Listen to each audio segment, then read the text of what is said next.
Hello, and welcome to my thought on Sunday, except it's Monday. However, it's forgivable today because Monday is a bank holiday in England, and so it's still the weekend. I want to remind you that I have a book. It's called The Last Laugh, and I'm told that it is very inspirational, and you can get it on Amazon. And I'm also told I also have another book. It just was released not a month ago, and it's called Outrageously Old and Getting Better. It's also on Amazon, and I have no copies of it because I got a real publisher, and everybody knows I publish my own books because no publisher ever wants to. But this one is a real publisher, so you have to know that I wrote it 8 years ago. It took that long to get it published, but it's called Outrageously Old and Getting Better, and you can find it on Amazon. But today I'm going to talk about something interesting and I think sort of funny. Uh, I am a great believer in, I'm a feminist, not a militant feminist, but I'm a feminist. And I believe in a level playing field. And I believe that women need the same consideration as men. And I believe we can do many things that men cannot do. However, we are different. And I do not agree with feminists that we are exactly the same. And I don't think any feminist really believes that either. Men and women are different. Women are nurturers. Men tend to be more aggressive. Of course, there are exceptions. But I have a wonderful, wonderful friend. Her name is Andrea, who is really realistic. And she always says to me, Lynn Ruth, when you're looking at a man and you're thinking, what did he make of that phrase? He didn't make anything. When he's thinking, when you're looking at him and you're thinking, what does he really want from me? Andrea says, he just wants sex.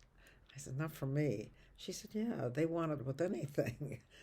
But Andrea maintains that men are very simplistic. I don't believe that. But she says that men uh, don't think deeply about things the way women do. She said, women, you say something to them, they say, oh, I wonder what he means by that. I wonder whether I should say, I wonder how I should treat that. I wonder how I should deal with that. I wonder whether I can believe that. Does he really mean it? He just says it. And there is a website that talks about the differences between men and women. And it's when a man says, I'm hungry, he's hungry. When he says, I'm tired, he's tired. When he says, you look good, he wants sex. When he says, let's go out on a date, he wants sex. I haven't discovered that, but of course, when men look at me, they don't think that. They don't think that. And I have a line from a book called, which is a book that you should read if you're interested in it, in this difference thing. Why Men Read Maps and Women Buy Shoes. Is that wonderful? Why Men Read Maps and Women Buy Shoes.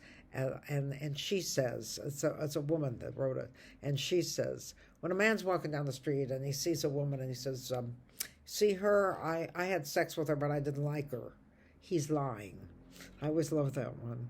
Because evidently, I would not know this, but evidently, if men have sex with you, they liked it whether you did or not, which brings to mind my husband. And I will tell you the story of how we think about sex so differently now when I do my comedy than we did when I was young. When I was young, I had no idea there was such a thing as foreplay.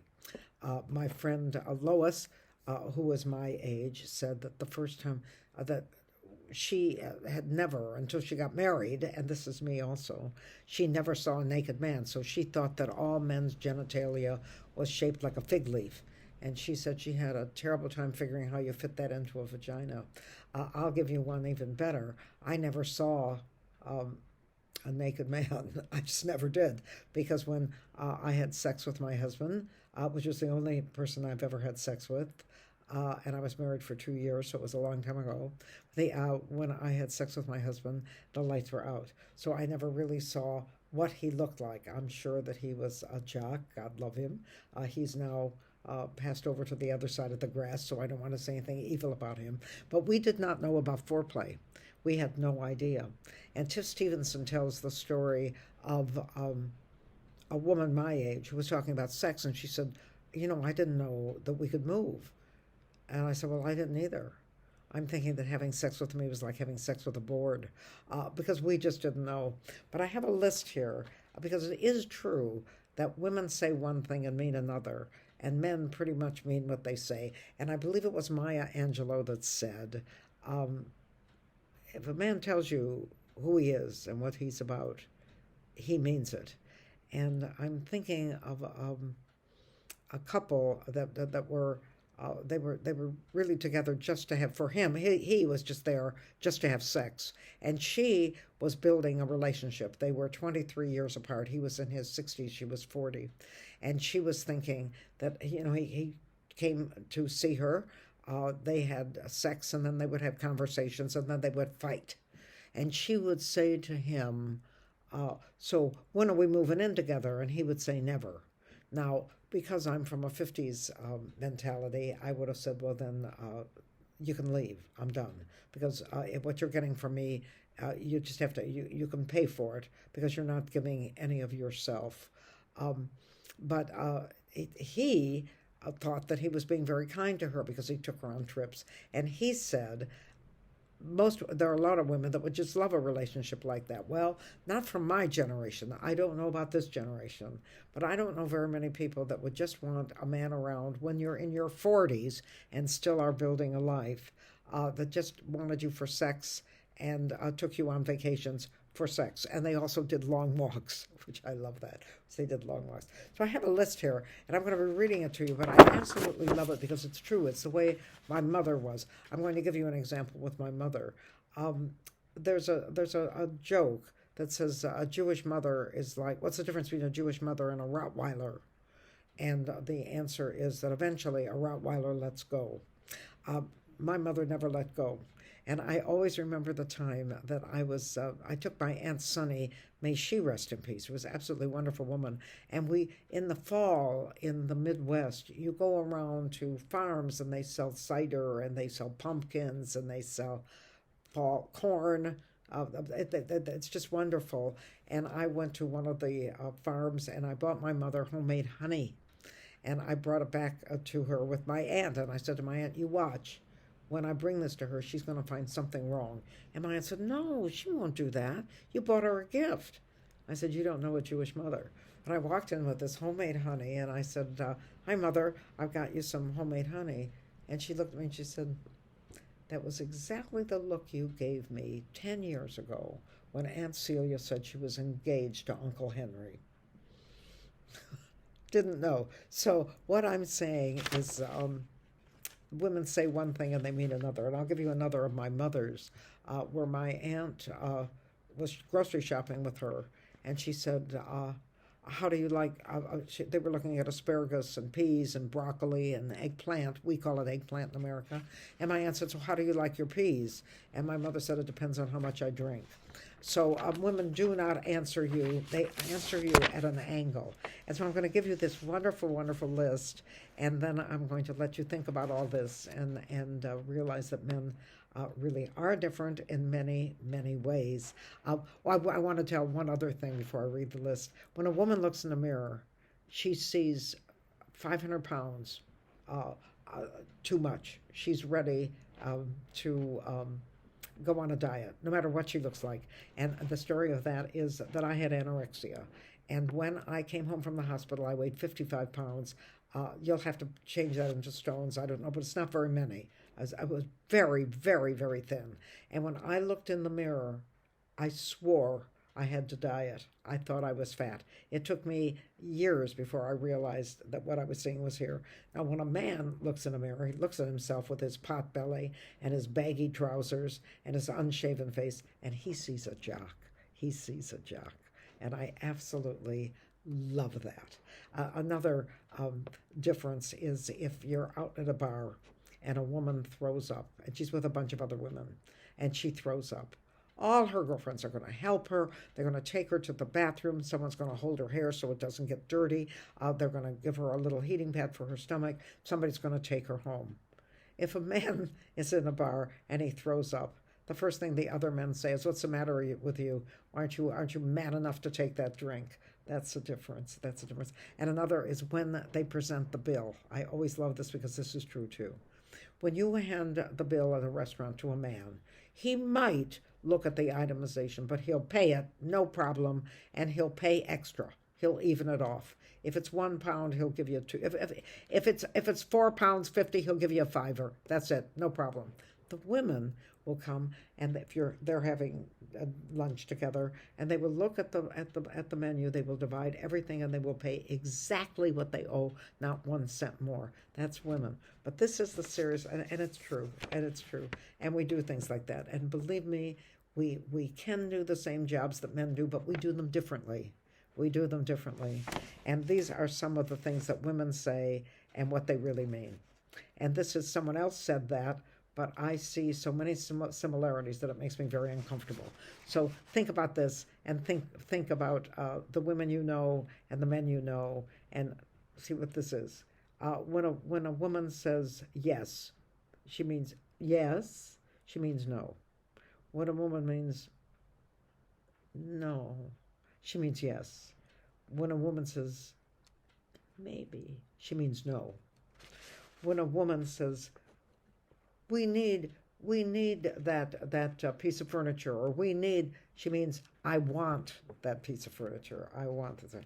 When a woman says, oh God, I'm sorry, she means you're going to be really sorry for saying what you said. When a woman says to a man, let's talk, what she means is you're in trouble. When a woman says, sure, go on, do what you want, she means don't do it.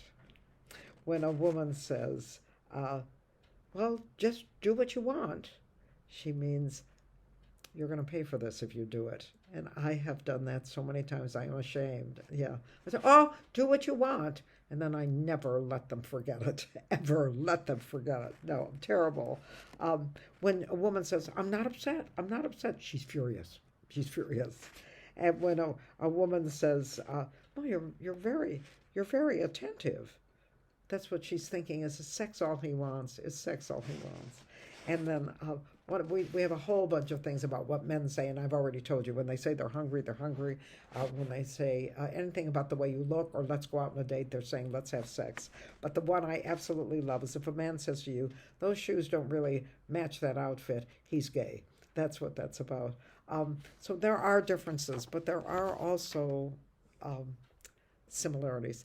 There are many similarities, and when it comes to capabilities, I think we all can do whatever we're trained for. But I think that one of the things that we make a mistake about is we don't revel in the beautiful differences that are our differences. I'm very, very happy that I am a woman, and I like men who are happy being men. I don't mind. As a matter of fact, I have a song about it, which I'm not going to sing you because I'm always off key. But I'd like a hairy chest. I like a hairy back. I like men that look like men, and I'm very bemused by the amount of men who spend so much more time at beautifying and getting themselves buff, because I don't think it's necessary. I think that just being who you are is sufficient and is more than enough. So my message always is be yourself. I don't want you to be like the people you see on Facebook. I don't want you to be like the people you see in the movies. I don't want you to be like your next door neighbor. I want you to be like yourself, because we have all those other people. The only thing we don't have is you. And I want you to be that. And I'm going to leave you with this beautiful quote that I absolutely love, and that is, do what you love, be what you are. Don't be afraid to just show us who you are and the crazy idiosyncrasies that you have. Be the best person that you want to be. And if you want to sing, sing. And if you want to do art, do art. And if you want to climb a mountain, climb a mountain. Do what you love best and do it with all your heart. The woods would be very silent if the only birds who sang were those who sang best. So go out and sing your song, and thank you so much. Don't forget I have a book. Getting the Last Laugh. I have another book, very inspirational. It's called Ridiculously Old and Getting Better. It tells stories about people I know, and if I've known you for a long time, I'll make a bet that you're in the book. And thank you so much for joining me for my thought on Sunday on Monday.